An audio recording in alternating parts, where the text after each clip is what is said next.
Hello friends, and welcome to my Adobe Lightroom Classic Express tutorials.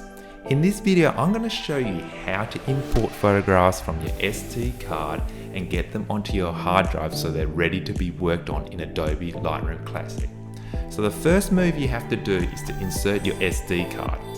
When I insert my SD card, my import window automatically happens. If it doesn't do so for you, I want you to click the button where my cursor is now.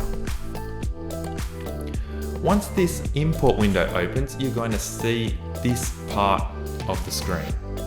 The way that we have it arranged is on the left hand side is the folders of your SD card.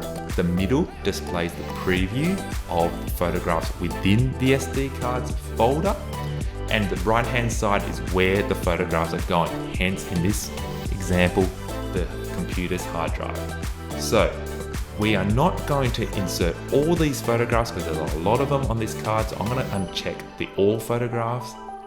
I want to pick 3 photographs that I like. They are by random, so 1, 2, 3. These are the images that I want to import onto my hard drive.